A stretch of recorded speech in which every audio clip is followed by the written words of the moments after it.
Wilf Zaha, if you look at it this morning, if you haven't seen it, try and have a look at it. Wilf Zaha's penalty miss last night is to be seen to be believed.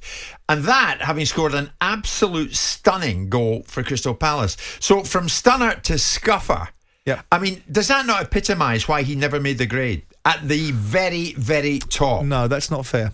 Because he has made the grade, and the one thing he did was go, let me finish the answer. The one thing he did was go to Manchester United at the wrong time. He went there. I mean, how can you go? He was the last signing of Alex Ferguson. He walks into a door to a squad that's been universally accepted, was running its last fumes, as a young man, inexperienced, with a new manager coming into Man United, and the manager didn't survive for long. The team was disbanded after that, and Wilfried Zaha probably didn't do himself any favours, but ultimately the move was too soon, and it happens to certain players.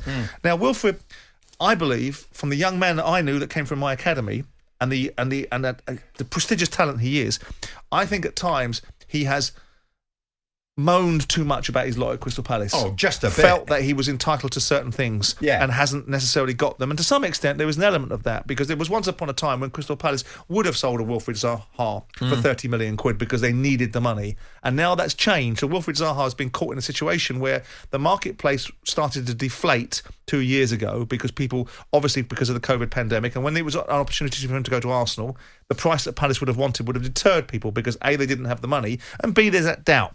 When you buy a player from Crystal Palace or clubs like Crystal Palace, there's always a doubt in the mind of bigger clubs that actually maybe we shouldn't be paying top drawer money for these sort of people because they haven't hit their straps.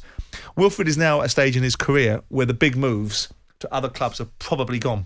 Oh, he's 29 now. 29. Yeah, so, I mean, the ship has sailed, hasn't it? And I think if you talk to other players that have played alongside him, nobody doubts the talent he's got. Every now and again... We keep on hearing that, though, Simon. Oh, no, but his talent, his effectiveness for Crystal Palace has been undeniable. He's played in a side for 4 years that plays everything on the counter with Roy Hodgson. He didn't get enough ball. He didn't get enough contribution from other players. So he single-handedly carried Palace at times for a significant period of time. And the club didn't support the buying policy to be able to change the way that Roy wanted to play, or irrespective of that, whether Roy wanted to play that way, irrespective of the players he's got. So why Patrick Vieira said he needs to be more consistent?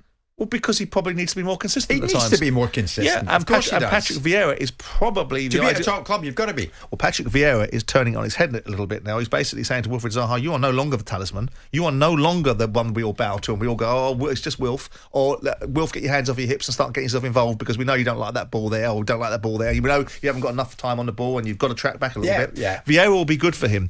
But, he's been caught in a situation where he's been so successful at Crystal Palace that Crystal Palace have a price point that they might have sold him for, which you may recall, Palace were talking about 60, 70 million quid when there was a potential for him to go out the door. And I just don't think anybody was going to pay that money for him. So he's been caught between being a really good performer for Crystal Palace in a side that doesn't allow him to perform in a way that other sides would allow a player like him to perform in. If you put Wilfried Zaha in Man City's team, he would fly. He'd play so why is he not in Man City's team? Because Palace wanted too much money for the player at the time when he was at his pomp. Palace weren't going to sell him. He was their man. They put him on a 5-year deal, locked him down, put him on 130 grand a week and said, if anyone wants to buy him, I dare you to pay us what we ask. I know you see Wilf Zaha in a different light to anybody else because you did work very hard with him in the academy and you're proud of him coming through the academy and you've every right to be, Simon. But with Wilf Zaha, I think it's always going to be a case, for me, what might have really been. Well, you could say that about a variety of players. He should be lining up to get his medal in the Champions League But you could say final. that you could go back through the history of time and say what might have been for Rodney Marsh, what might have been for Stanley Bowles, no, but come on, what might have been for Alan Hudson. You're right, he's a prodigious talent. He is. But he should be in the lineup to pick up the Champions League trophy, and he's never going to be. And that ship has sailed. But Steven Gerrard should be in that. He was actually, because he won the Champions League, didn't he? But there's many players that should have been in a situation where they can perform at that sort of level, and they don't get that opportunity. There's only so many people that can win a Champions League medal. There's only how many English clubs have won the Champions League over the last 30 years? Not that many. I agree. So there's only so many opportunities. Let me put it a different way. I think the answer is no, but you can say maybe yes. Have we yet to see the best of Wilf Zaha? Oh, no, we've seen the best of Wilfried Zaha. There you go. And at 29 years of age, you're not going to see anything better from him. There are times when Wilfried Zaha has been sublime.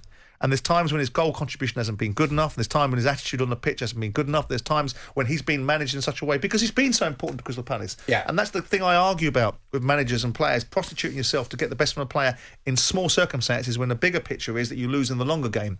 And Wilfried Zaha has been able and allowed to develop a relationship with Crystal Palace where at times he has thought he's bigger than the club.